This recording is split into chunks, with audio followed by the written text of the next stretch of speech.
फिरेगा ही फिरेगा। जी बिल्कुल सही कह रहे हैं, बिल्कुल सही कह रहे हैं आप। इस बीच एक बहुत बड़ी खबर आई है सुप्रीम कोर्ट से ही चर्चा हम कर रहे हैं। सुप्रीम कोर्ट में वीवीपैट को लेकर इलेक्ट्रॉनिक वोटिंग मशीन, आप जानते हैं दोस्तों, ईवीएम के साथ एक वीवीपैट भी है और अभी तक रैंडमली आप 5% वीवीपैट को, यानी कि 100 में से 5 वीवीपैट की काउंटिंग कर सकते हैं। याचिका लगाई गई है कि 100% काउंटिंग हो। और अभी तक आप जानते हैं कि जैसे राहुल गांधी ने भी कल अपने भाषण की शुरुआत में ही कहा था कि इलेक्ट्रॉनिक वोटिंग मशीन में गड़बड़ी, मैच फिक्सिंग, ये सारी बातें राहुल गांधी कर रहे थे। और शुरुआत में जब प्रस्तावना अपनी में रख रहा था उस समय भी आपने सुना राहुल गांधी के उस भाषण के पार्ट को। और ये जो याचिका सुप्रीम कोर्ट में लगाई गई थी उसमें ये दलील दी गई है, कहा गया है कि जब 5,000 करोड़ रुपए लगा के सरकार ने 24 लाख वीवीपैट मशीन खरीदे तो मात्र 20,000 वीवीपैट का यूज क्यों कर रहे हैं आप काउंटिंग कीजिए पूरा, यानी कि पूरे पर्चे आप गिनिए और पूरे पर्चे गिनने में आपको 5 से 6 घंटा एक्स्ट्रा लगेगा, खर्च होगा। तो ये काम करके अगर पारदर्शिता आती है चुनाव में तो क्यों नहीं करना चाहिए। काउंटिंग में अगर पारदर्शिता आती है जिस पर कि लगातार प्रश्न चिन्ह लगाए जा रहे हैं तो क्यों नहीं करना चाहिए। इस पर इलेक्शन कमीशन को सुप्रीम कोर्ट ने आज नोटिस जारी किया है। तो एक बड़ी खबर है कि इलेक्शन कमीशन, सबसे पहली बात तो यह कि सुप्रीम कोर्ट ने इस याचिका को खारिज नहीं करके नोटिस जारी करना, यानी कि चुनाव सुधार की प्रक्रिया में एक बढ़ते कदम के रूप में इसको देखा जा सकता है। एक बहुत बड़ी खबर। हमारे तमाम साथी इस मामले को लेकर लगातार चर्चा करते हैं, कहते हैं, और मैं गुजारिश करता हूं कि आप वोट देने जरूर जाइए। आपको दोस्तों ये बात आज फिर से कह रहा हूं कि जिस दिन आपके यहां वोटिंग हो उस दिन वोट देने जरूर जाइए, क्योंकि इसके बाद हो सकता है कि उस दिन यह फैसला आ जाए कि नहीं जी पूरा काउंट करना है। जितने लोगों ने वोट डाले हैं और पर्चे हैं, यहां 2 डिमांड किया जा रहा है। एक डिमांड की पर्चा जो है वो हाथ में आए, जो वीवीपैट से निकल के आता है, ताकि हमको यह पता चले कि हमने जिसको दबाया बटन, अगर कमल पे दबाया, हाथ पे दबाया, किसी और पे दबाया, तो वो हमने दबाया, वही हमारे हाथ में पर्चा है, उसको आप जाके डाल दीजिए दूसरे उसमें बॉक्स में और इसकी काउंटिंग हो जाए। उस बॉक्स की मिलान करना हो तो आप वीवीपैट के जो पर्चे हैं उससे मिलान कर लीजिए और काउंटिंग आप कर लीजिए इधर से, मशीन से, ईवीएम से। और इस पर सुप्रीम कोर्ट ने आज नोटिस जारी किया है। ये छोटी मोटी घटना नहीं हो सकती। आने वाले समय में हो सकता है कि सुप्रीम कोर्ट इसमें आगे और भी सोचे, इधर आगे बात बढ़ाए। जल्दी से आना चाहता हूं डॉक्टर राकेश पाठक जी, कैसे देखा जाए इस खबर को। देखिए, खबर अपने आप में बहुत बड़ी है। सरकार जिससे बचना चाहती है, सुप्रीम कोर्ट लगातार वैसे ही असुविधाजनक फैसले सुना रहा है। अगर वीवीपैट को गिनने की, पूरे वीवीपैट पर्चियों को गिनने का कोई आदेश देती है सुप्रीम कोर्ट, तो सरकार और उसका भोंपू तंत्र और उसके समर्थक एक राग अलापेंगे कि इन्हें गिनने में भी बहुत टाइम बर्बाद होगा, जो कि मतपत्रों को गिनने में होता था। मैं इसी पटल पर आपके साथ पहले भी कह चुका हूं, इस देश में लोग सांप सपेरे की लड़ाई देखने, सांप नेवले की लड़ाई देखने के लिए घंटों खड़े रह सकते हैं, तो देश के भाग्य विधाता का फैसला करने के लिए वोटों की गिनती अगर 2 दिन भी चल जाए तो कौन सा आसमान टूट पड़ेगा। 3 महीने चुनाव चल रहे हैं, 2 दिन वोटों की गिनती हो जाएगी। तो मैं इस फैसले को आगे चलकर सरकार के लिए असुविधाजनक मानता हूं। प्रशांत जी ने बोफोर्स का उल्लेख किया। एक रोचक जानकारी जोड़ना चाहता हूं सिर्फ इसमें कि हमारी राजनीति का, हमारे देश में तमाम सभी जगह, सामाजिक जीवन में, सार्वजनिक जीवन में नैतिकता का कितना पतन हो गया है। बोफोर्स के मामले में हम सब जानते हैं, 1987 में स्वीडिश रेडियो से खबर चली और वहां से चलकर पूरे देश में हल्ला मचा, वीपी सिंह ने उसे मुद्दा बनाया। 1990 में एफआईआर हुई। नरसिंह राव की सरकार में माधव सिंह सोलंकी विदेश मंत्री थे। राजीव जी, दावोस में फरवरी 1992 में विश्व व्यापार संगठन का सम्मेलन था, डब्ल्यूटीओ की बैठक थी। माधव सिंह सोलंकी बतौर विदेश मंत्री वहां गए थे। उन्होंने एक कागज का पुर्जा स्विट्जरलैंड के विदेश मंत्री रेने फेबर को दे दिया। रेने फेबर ने वो पर्चा federal department of investigation and police को दे दिया। Federal department of justice and police, Switzerland का जो एक विभाग है, आप हमारी सीबीआई जैसा समझ लीजिए जी। उस कागज के पर्चे की तस्वीर जब वायरल हुई भारत में, देखा गया कि माधव सिंह सोलंकी ने कागज पकड़ाया रेने फेबर को। राजनीति में तब नैतिकता इतनी बाकी थी राजीव जी, पूरे देश में हल्ला मच गया, प्रशांत जी को सब कुछ याद होगा। संसद में ऊधम हुआ, आरोप लगा कि माधव सिंह सोलंकी ने पीवी नरसिंह राव के कहने से स्विट्जरलैंड की सरकार से अनुरोध किया कि बोफोर्स की जांच को धीमा कर दिया जाए या इसमें रुचि न ली जाए, और अंत में माधव सिंह सोलंकी को इस्तीफा देना पड़ा। राजीव गांधी की सरकार बोफोर्स में गई, हम सब जानते हैं। 64 करोड़ रुपए, मात्र 64 करोड़ रुपए का मामला था। एक कागज का पुर्जा पकड़ाने पर विदेश मंत्री का इस्तीफा हो जाता था। वीपी सिंह कहा करते थे, उनकी शेरवानी में, उनकी अचकन की जेब में स्विट्जरलैंड के स्विस बैंक के खाते का अकाउंट नंबर है, राजीव गांधी का खाता जो लोटस नाम से था। आज तक कोई चीज साबित नहीं, कोई चीज सिद्ध नहीं हुई। एक युवा प्रधानमंत्री शहीद हो गया, सरकार चली गई, और आज हजारों हजारों हजारों करोड़ के घोटाले में किसी के माथे पर शिकन नहीं आ रही।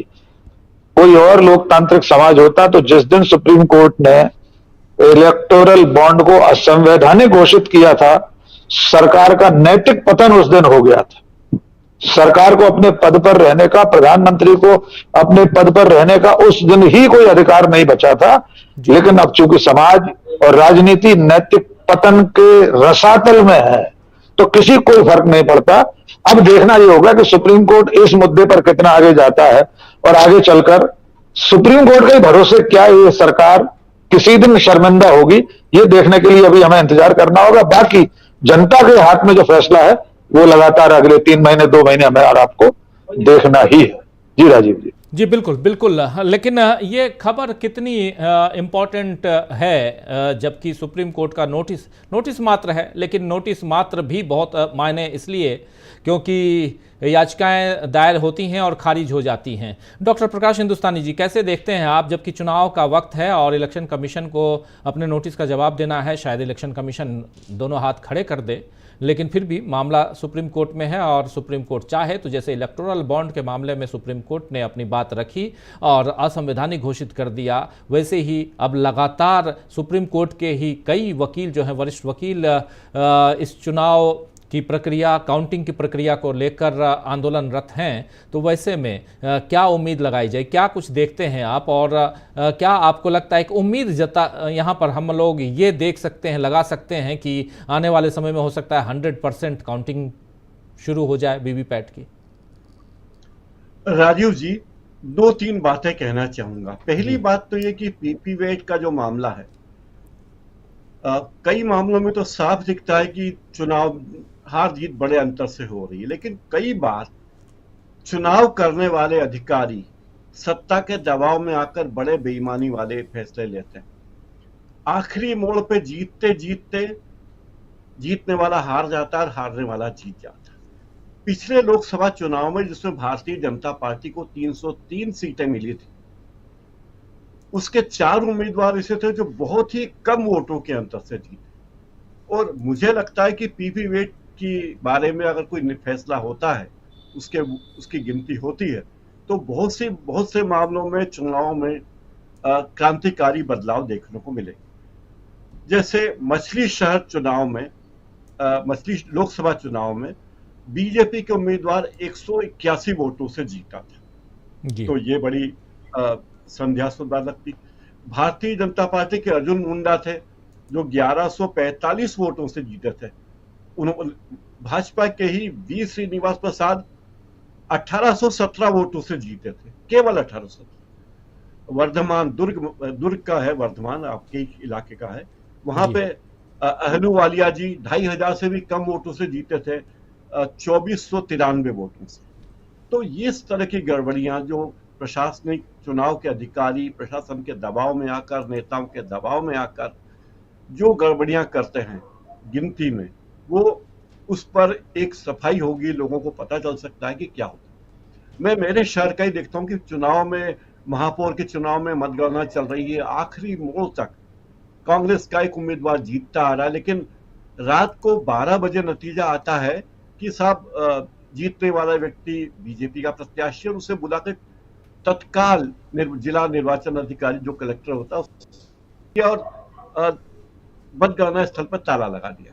जबकि हर व्यक्ति कह रहा था कि बहुत गड़बड़ी हुई, हर व्यक्ति को उसमें शक लग रहा था, लेकिन अब आप कोर्ट में जाते रहिए, करिए जांच पड़ताल, वो अलग बात। एक तो मुझे ये बात कहनी। दूसरी बात यह है कि प्रधानमंत्री के बारे में कहना चाहता हूँ, जब वो तमिलनाडु में जाते हैं तो वो तमिलनाडु की बात करते हैं, वो श्रीलंका के कच्चा तीवू या कच्चा तीवू जिसको बोलते हैं, अलग अलग उच्चारण है, उसे श्रीलंका को देने के मामले में बात करते हैं कि बड़े आक्षेप लगाते प्रधानमंत्री। पर जो 2015 में सरकार बनने के बाद भारत सरकार ने बांग्लादेश से एक जमीन का समझौता किया था, जिसमें भारत ने 17,000 एकड़ जमीन बांग्लादेश को दी और बांग्लादेश ने 7,000 एकड़ जमीन भारत को दी। ये बहुत दिनों से विवादित था मामला, 1947 से विवादित था, और जब भी कांग्रेस की सरकार इसके बारे में कोशिश करती, सरकार की ने पहल की, बीजेपी ने इसका विरोध किया। तो प्रधानमंत्री कच्चा तीवू की बात करते हैं, ये बात भी करें कि भारत ने बांग्लादेश को 10,000 एकड़ जमीन क्यों दे दी, जो 11 गांव की जमीन, इस बारे में भी बोले। और तीसरी बात मैं ये कहना चाहता हूं कि प्रधानमंत्री जब तमिलनाडु में जाते हैं या तमिलनाडु के किसी मीडिया हाउस से बात करते हैं, तो वह बात करते हैं कि तमिल भाषा की बड़ी उपेक्षा हुई है आजादी के बाद। भाई साहब, 10 साल से तो इस देश का प्रधानमंत्री कौन है? 10 साल से किस पार्टी की सरकार इस देश में है? उस पार्टी ने तमिल को आगे लाने के लिए क्या किया? तमिल भी भारत की भाषा है, उड़िया भी भारत की भाषा है, पंजाबी, असमी, सब भारतीय भाषाएं। इन भाषाओं को बढ़ाने के लिए सरकार ने क्या किया? ये बताते मोदी जी कि हमने ये किया, ये बताएंगे नहीं। सब तमिल की बड़ी उपेक्षा हो गई, क्योंकि लोगों की भावनाओं को भड़काने का प्रयास करना उनका दायित्व। जब उर्दू की बात होती है तो हर बात ये कहने की कोशिश की जाती है कि उर्दू तो पाकिस्तान की भाषा है, वो पाकिस्तान की राजभाषा है, लेकिन उर्दू का जन्म भारत में हुआ और हमारी भाषा है, लेकिन उर्दू को हम अपनी भाषा नहीं कहते। तो इस तरह के विचार, इस तरह के संकीर्ण विचार भारत के प्रधानमंत्री माननीय नरेंद्र मोदी के मुंह से अच्छे नहीं लगते। दूसरी बात है कि आप इस देश के प्रधानमंत्री हैं, बीजेपी के प्रधानमंत्री नहीं हैं। आप बनारस के सांसद हैं, लेकिन इस देश के प्रधानमंत्री हैं। तो आपके लिए सब जगह, सब भाषा, हर राज्य, हर इलाका एक जैसा होना चाहिए। और दूसरों के बारे में जब आप आक्षेप लगाते हैं कि साहब कच्चा तीवू में तो हमारे मछुआरे जाल सुखाते थे, तो आपको बताना चाहिए कि जो भारत ने जमीन बांग्लादेश को दी, वो क्यों दी। मुझे लगता है कि ये ऐसे अंतर्राष्ट्रीय मुद्दे हैं जिस पर संसद में बड़ी चर्चा हो चुकी है, और भारत सरकार, जो भी प्रधानमंत्री सरकार रही होगी, चाहे कच्चा तीवू के मामले में हो या 2015 में, सरकारों ने सोच समझकर फैसले लिए होंगे।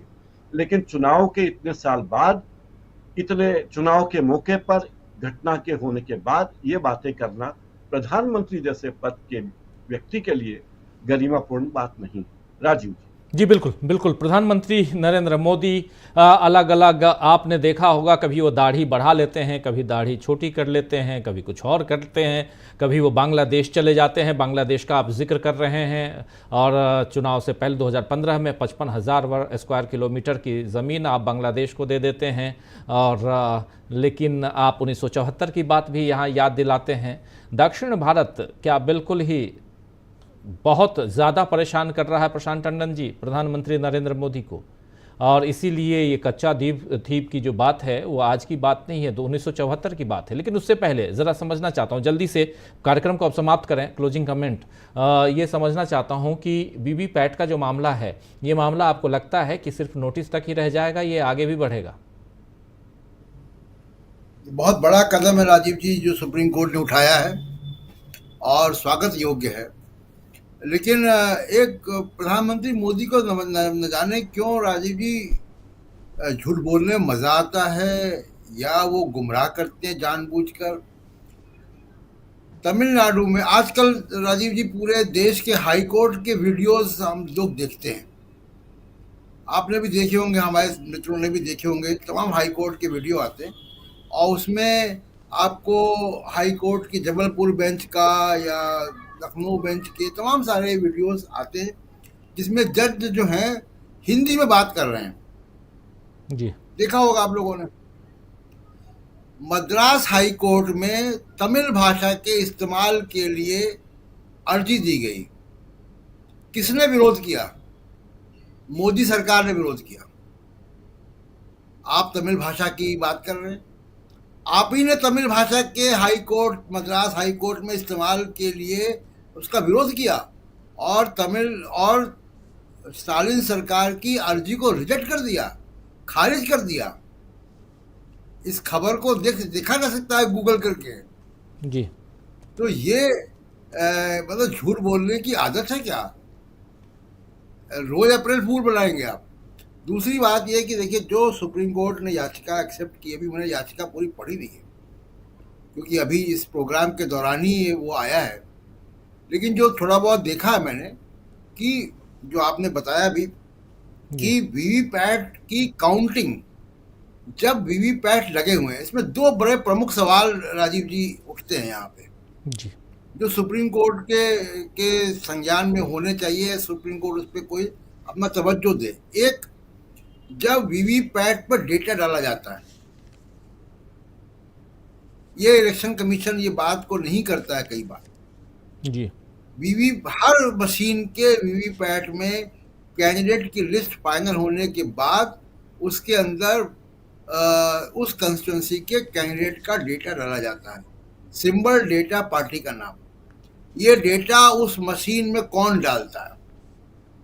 क्या इलेक्शन कमीशन की निगरानी में होता है ये काम? क्या डेटा के साथ कुछ और चीजें उसमें नहीं जा सकती? इसकी सेफगार्ड क्या है?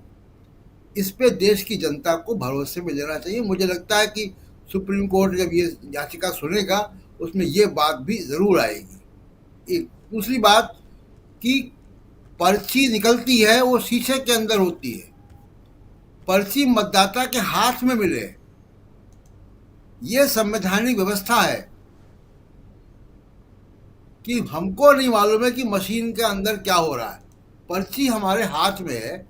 ये मताधिकार का जो संवैधानिक अधिकार है वो सुनिश्चित तब होता है जब पर्ची हमारे हाथ में आए, मतदाता उस पर्ची को बॉक्स में डाले, उस पर्ची की गिनती से चुनाव घोषित हो।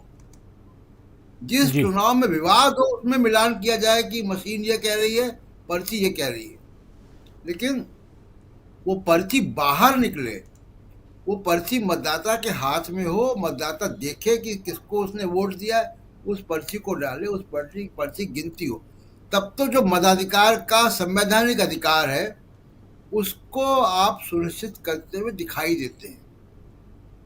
और अगर वो पारदर्शिता नहीं है उसमें, अगर मतदाता को नहीं मालूम है कि उसने जिसको वोट दिया है उसी मत की गिनती हो रही कि नहीं हो रही है, तो बड़ा मुश्किल काम हो जाता है। फिर वो संवैधानिक अधिकार की अवहेलना हो रही है।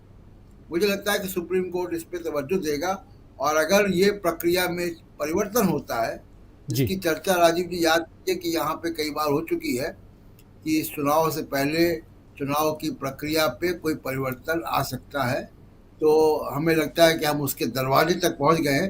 अभी 20 दिन बचे हैं और ये आराम से इम्प्लीमेंट हो सकता है, इसमें कोई बड़ी बात नहीं है। ये तो काउंटिंग से पहले भी 20 दिन नहीं बल्कि कह सकते हैं कि अभी 2 महीने बाकी हैं, क्योंकि 4 जून को रिजल्ट आना है और काउंटिंग 4 जून को करवाना है और उससे पहले आप 100% वीवीपैट का इस्तेमाल तो कर ही रहे हैं। सिर्फ और सिर्फ जो याचिका करता है उनका कहना है कि आप जब 100% वीवीपैट का इस्तेमाल कर रहे हैं, 5,000 करोड़ रुपया आपने खर्च कर दिए वीवीपैट खरीदने में, 24 लाख वीवीपैट हैं आपके पास में, तो आप उसकी पूरी काउंटिंग क्यों नहीं करवाते हैं? 4-5 घंटे 6-7 घंटे एक्स्ट्रा लगेंगे। प्रशांत जी, हम सबने यहाँ जितने लोग बैठे हैं इंक्लूडिंग आपके, सबने बैलेट पेपर वाली काउंटिंग देखी है और उस काउंटिंग में भी राजीव जी शाम तक ट्रेंड आना शुरू हो जाते थे, सुबह तक मालूम पड़ जाता था कि कौन जो है जीत रहा है।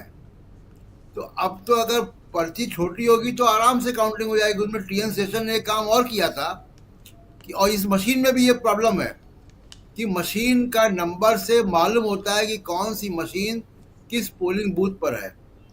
पहले क्या होता था कि ये बैलेट बॉक्स से ही मालूम पड़ जाता था कि ये बैलेट बॉक्स इस गांव का, इस मोहल्ले का है, और जो अपराधी किस्म के लोग होते थे वहां जाके मारपीट करते थे। टीएन सेशन ने काम क्या किया कि सारे बॉक्सेस को एक ड्रम में वो मिक्सिंग करते थे, उसके बाद बंडल बनते थे, उन बंडल के बाद काउंटिंग होती थी, तो किसी को मालूम नहीं पड़ता था कि किस इलाके की काउंटिंग से किसको आगे बढ़त मिली है। जी। ईवीएम में मालूम पड़ जाता है कि वो ईवीएम किस पोलिंग बूथ पे लगी हुई थी, और वहां पे जाकर आप बाद में मतदान या उस गांव का विकास नहीं करते हैं। कई बिल्कुल। बार सुना है कि वो लोग कहते हैं जाके कैंडिडेट कि हमको मालूम है कि आपने वोट नहीं दिया था, क्यों बनाएंगे सड़क आपके हम।